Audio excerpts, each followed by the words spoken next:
Hi class. Today we are going to look at our first um, method of trying to solve nonlinear differential equations. Everything we've done so far in this class has had to do with linear DEs. So this is our first attempt to try to analyze and look at the nonlinear versions of our differential equations. One of the problems that we have with nonlinear DEs is that they do not follow the superposition principle, meaning that if I have two different solutions to a single nonlinear DE, I cannot add those two solutions together and have them form a solution.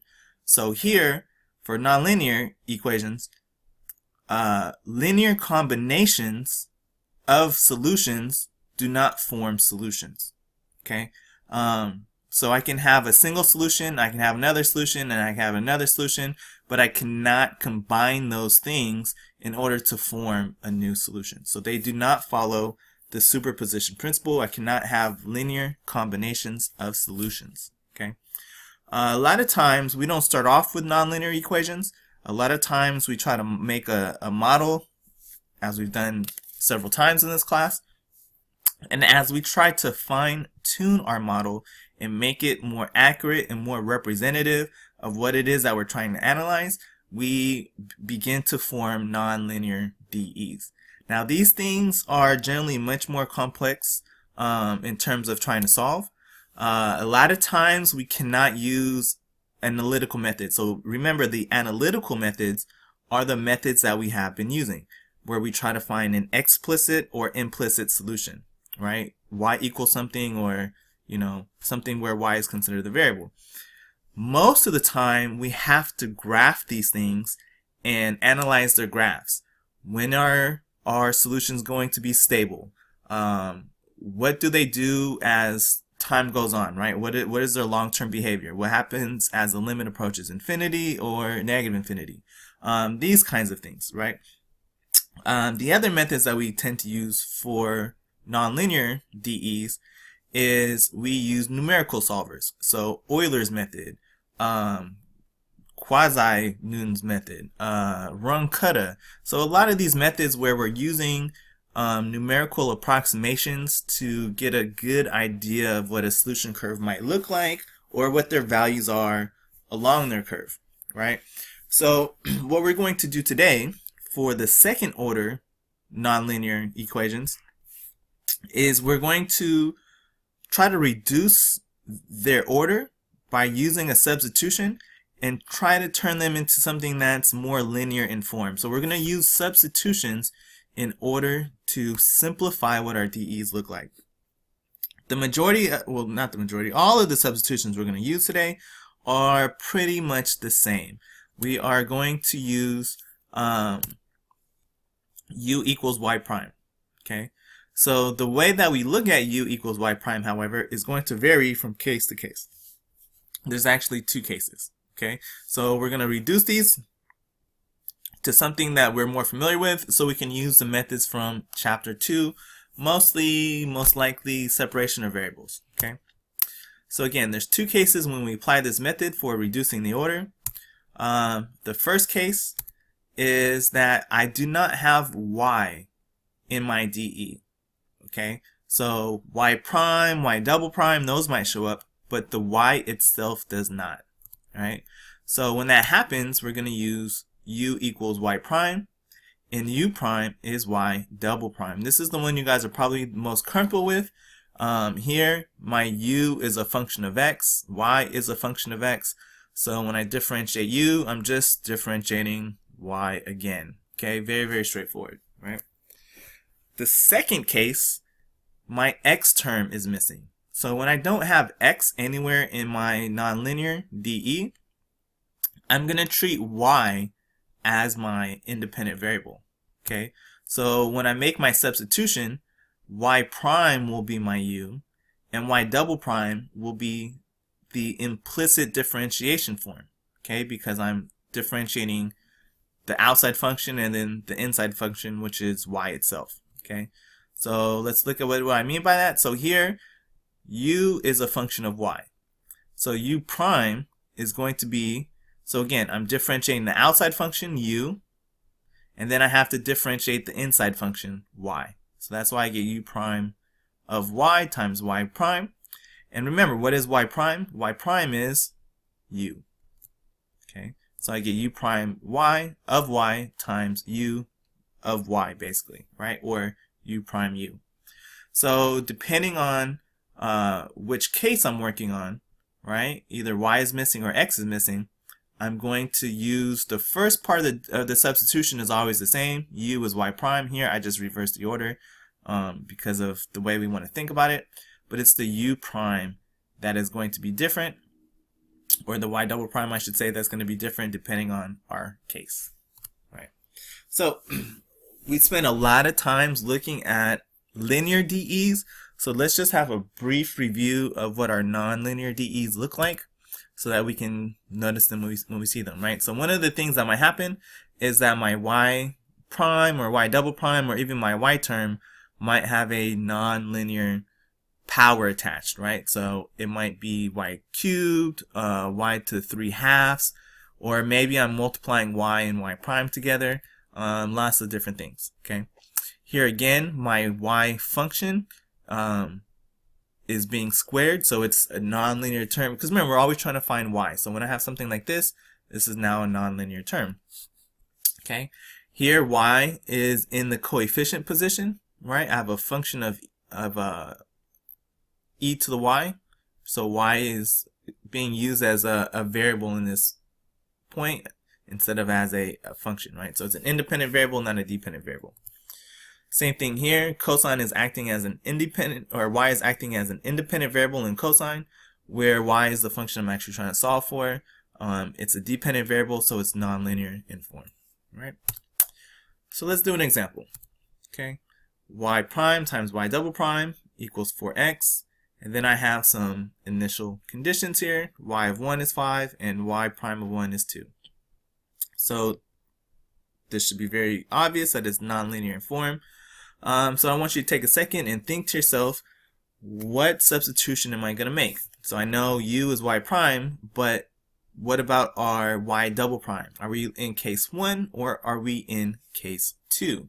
Okay, so if you've been taking notes, which you should always, when you watch these videos, look back at your notes real quick and then try to figure it out, right? That's why I'm talking a lot. Instead of going through the math, I'm giving you time to make a choice, right?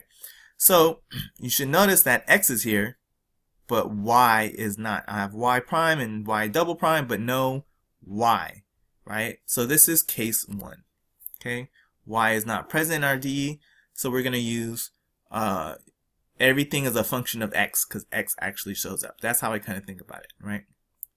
Since x is there, all of my things are functions of x's. U is a function of x, y is a function of x, so u is y prime. The derivative of u is just y double prime because it's a function of x, not a function of y, right? So when we make these substitutions, y prime should be u, y double prime should be u prime, so this should be u prime equals 4x, okay? So I reduce the order. It will no longer be a second order equation, but a first order equation, right? U prime equals 4x. Now, I'm not always going to write this, but we know we have other notation for the prime notation, dy dx, right? So here this is du dx, because all of these are functions of x's, so we can substitute that in, right? U du dx, and then now if you notice, I can use separation of variables. I can multiply everything by dx, which will bring the dx over here, okay? So now I can integrate both sides, and I get this out, okay? 1/2 u squared, 2x squared plus c1, right? I would like to get this u alone because u is y prime, so I want to make that substitution sooner or later, so let's isolate this u. Remember, x is the independent variable, so it gets the constant of integration on that side, right? So I can multiply everything by 2.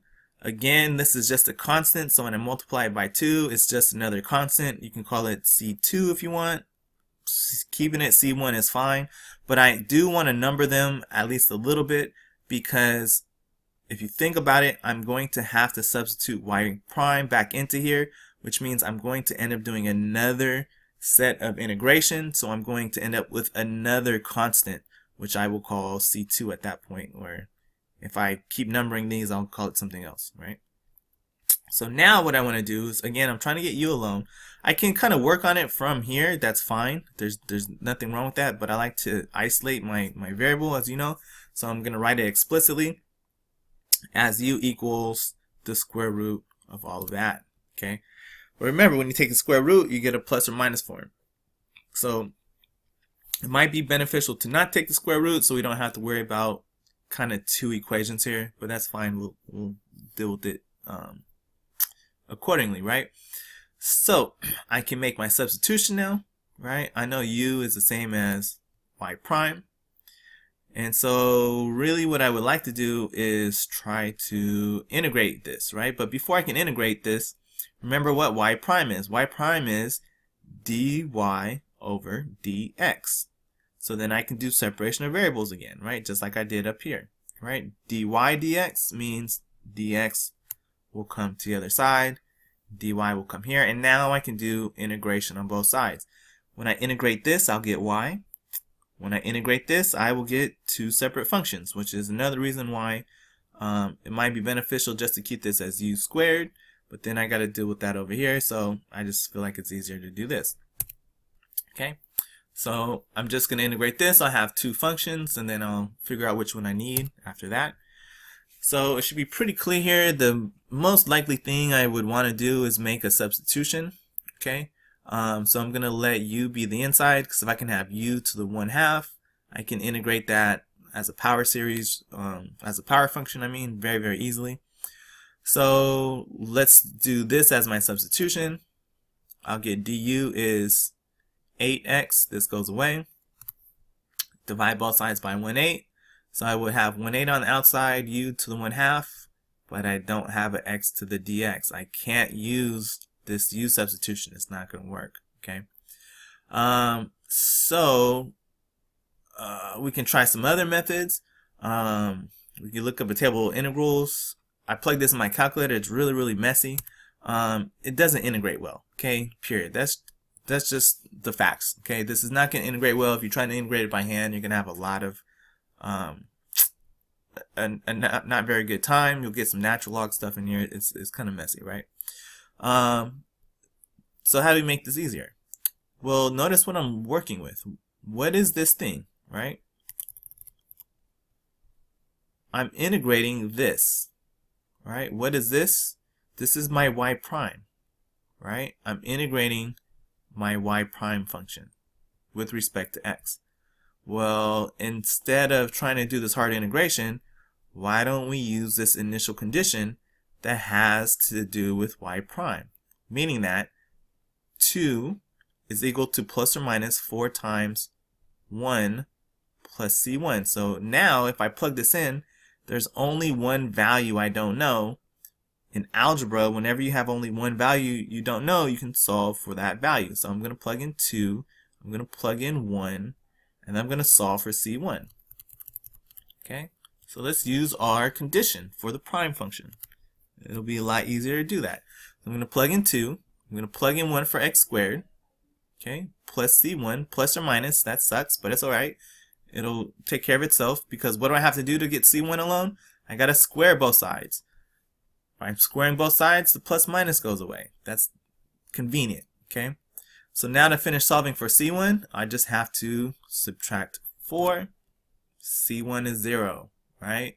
So c1 being 0 means that my y prime reduces not to this. The c1 goes away. It just simplifies to plus or minus 4x squared 1/2, okay? 1/2 is the square root. These are a perfect square here. So that simplifies to plus or minus 2x. So that gives me two functions for y prime. So I can finish solving it and integrate this plus or minus and get two functions and then use my initial conditions. But I have an initial condition for y prime already. So let's just check that one and get the right function that we have to deal with, right? y prime of 1 equals 2 means that if I plug in 1, I should get out 2. Well, that only works if I'm using the positive case, not the negative case. So that means that y prime equals 2x is the correct choice for my y prime. Okay, which means that this is my function, which means that now if I separate it to dy dx, dy on this side, dx on this side, if I integrate both sides, I will get y equals x squared plus c. Okay, you can call it c2 if you want, but it doesn't matter because this constant went away already.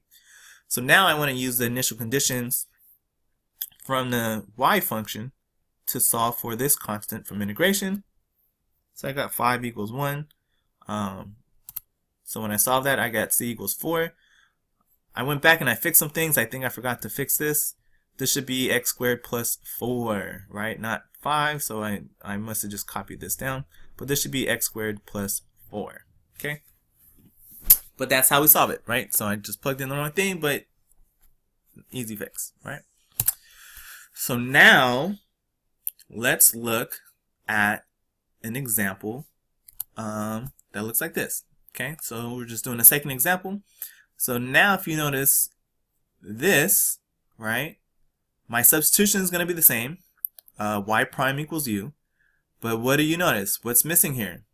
Y is here, but x is not. So that means that we are in case 2. Okay, we are in case 2. So I'm going to use the x term is missing. So y prime and y double prime is u prime u.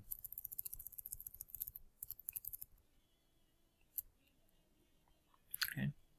So x is not under DE, so we use y prime is u, and y double prime is the chain rule, right? So y will stay there. This y double prime is going to change, and this y prime is going to change also. Okay. So I got y plus 1 u prime equals u squared. The easiest thing to do here, so again, u is now the function I'm trying to solve for. Y is my independent variable. Again, u is now a function of y, not a function of x, right? So what I can do is y is a function of x still, but u is a function of y. Okay, let's be clear here. I can divide everything by u, okay, which will give me u prime u times y plus 1. So I can rewrite this in the Leibniz notation because now I can do separation of variables. Okay, so in order to do separation of variables, I want to put the dy over here, I'll put the u over here, and the y plus 1 over here, right? So it'll look like this. Okay, the u gets divided on both sides with the du, dy moves over, y plus 1 moves over with it. So this is my equation. I integrate both sides because I have the differentials here. So natural log of u, natural log of y plus 1 plus c1. Remember, this is my independent variable right now. Okay, so this is the side that gets the constant of integration, right? Raise everything to the power of e, right? So the natural logs cancel. This becomes e to the c1, so I can just replace that as a new constant, right? E to the constant is a constant, so that's my constant, okay? We've done this lots and lots and lots of times. If you're fuzzy on this, go and review your rules of exponents, right? If it's e to this whole thing, if I'm adding exponents, that means I'm multiplying e to the c1 times e to this thing, right? So the natural log cancels the e. E to the c1 is just a constant, so I'm just going to call it a new constant c1, right? So now I need to make the substitution, okay? U is y prime, and then I'm going to do the same thing. I'm going to do separation of variables, right? Okay, so now that I'm all about y's, I can now think about them again as functions of x and call it dy dx, and then separate my variables. So this is going to go on this side, dx is going to come over here, right? So I'll leave the constant, multiply it by dx, and then I'll just bring this with the dy. So this will turn into c1x plus a c2, a new constant of integration. This will just be natural log of y plus 1. Remember, you guys, just because it's 1 over something does not mean it's always natural log of this thing. We're doing a u substitution here. It's just that since this is just regular y, the du portion doesn't do anything weird, right? But this, if this was 2y plus 1, I would have a 1/2 natural log 1 over 2y plus 1, right? So remember, don't just get in the habit of, oh, it's this thing, and throw that in the natural log, right? You guys do that quite a bit, I noticed. So just be careful here when you're doing your integration, okay? So I'm going to have this. Again, I want to get rid of natural log, so I'll raise both sides to e to something. So same thing here. This will just turn into its own new constant, okay? I decided to call it a new term here. I could have kept it C2, it doesn't matter. It's brand new. But I have y plus 1 is C3e. This C1 does not change. It's the same C1 all the way from here, okay? Because I haven't done anything to it. So then this is my solution. So to explicitly solve for it, I subtract 1, okay? And that is my solution. So again, depending on what your nonlinear form looks like, whatever you're missing is what you're going to do. Okay, if you're missing x, you use this substitution. If you're missing y, you use the substitution we did on the last example. All right, so now let's do a quick review. There's a couple things that are going on in this section. It's kind of like an overview of nonlinear DEs. So let's look at the next method that we're going to apply a lot in chapter 6. The entire chapter 6 is based on Taylor expansion, or the Taylor series, right? So just a review of what a Taylor expansion is. Let's say we have a function, okay? We can expand that function around a single point, x equals a. So really what we're doing here is a lot of times functions are difficult to analyze, but something that's easy to analyze is a polynomial. So what we're going to do is we're going to approximate a function with a polynomial, okay? When you guys take your higher level DE classes, so physicist, math majors, this is not the last DE class you're going to take. You should be, I took 5 different DE classes throughout my whole time in college, so you're definitely going to take another one. So in one of your higher level classes, you talk about the Fourier series expansion to approximate a function. Okay, so right now we're going to use the Taylor series. The Fourier series is a much better approximation to a solution.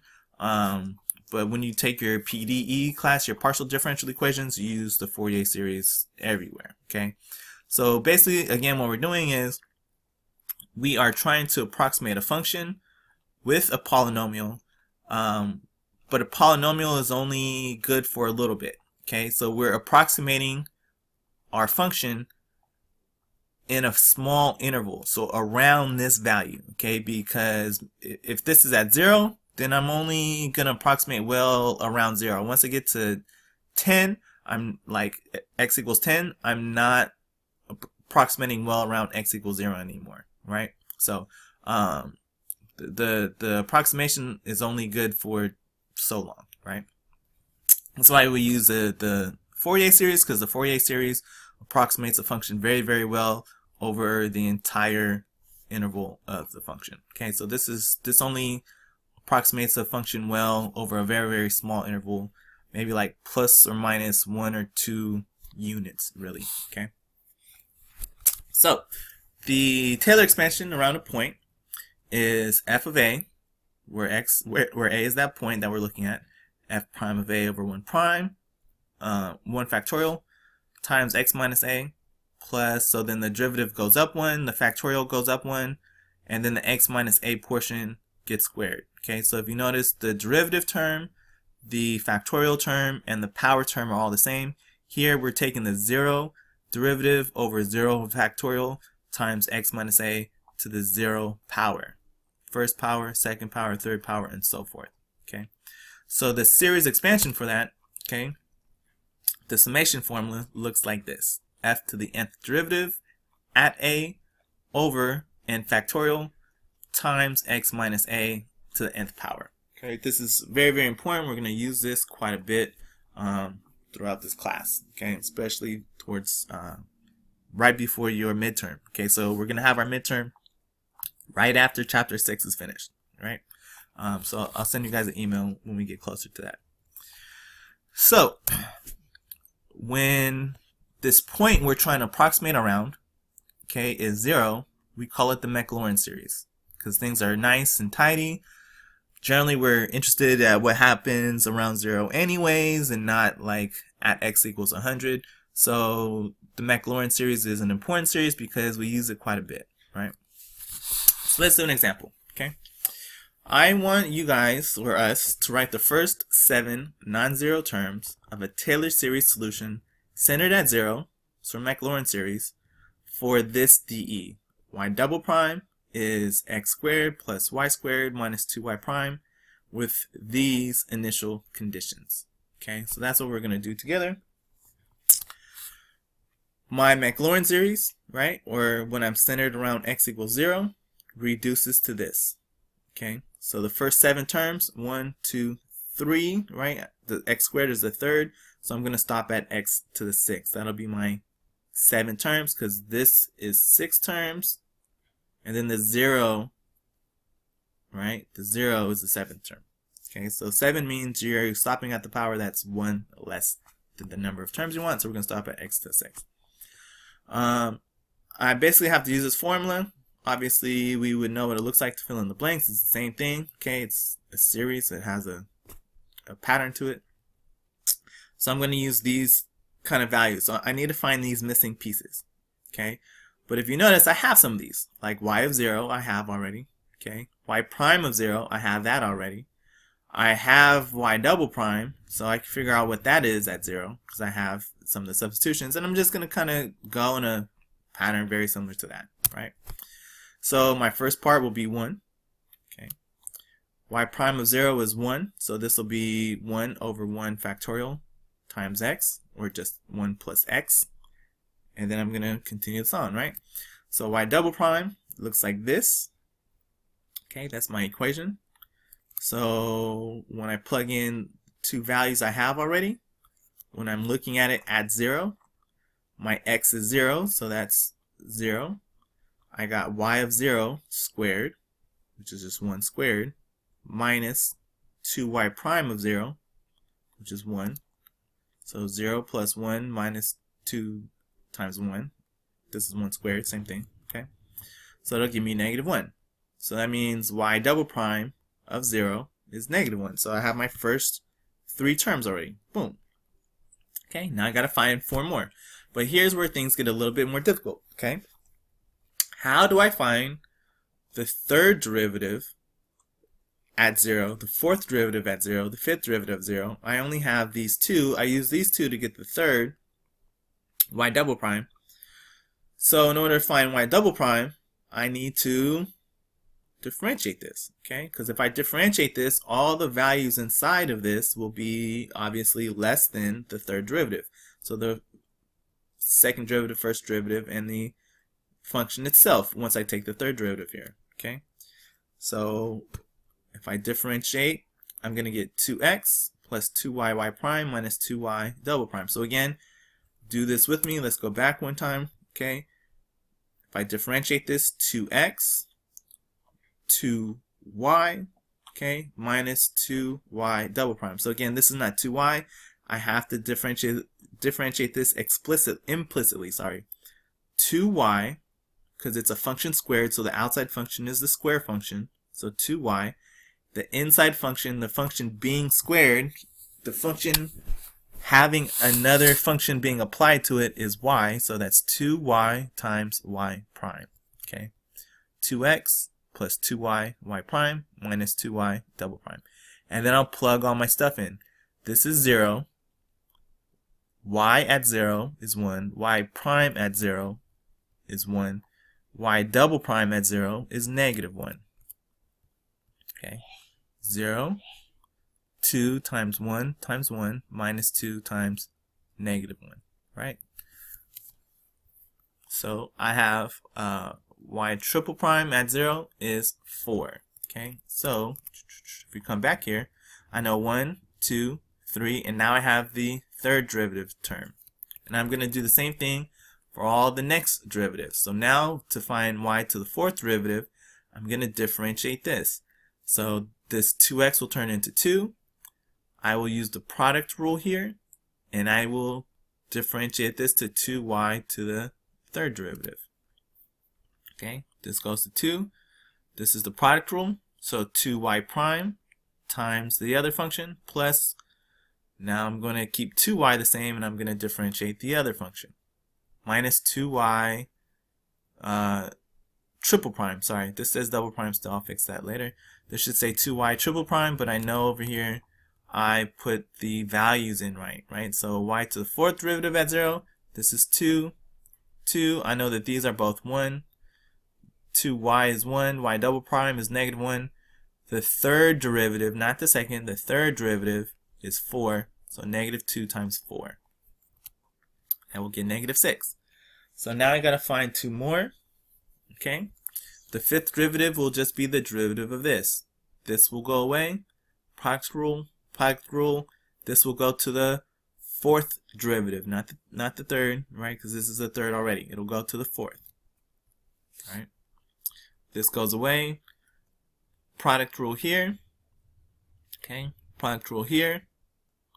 So I got this, and then this will go to the fourth derivative.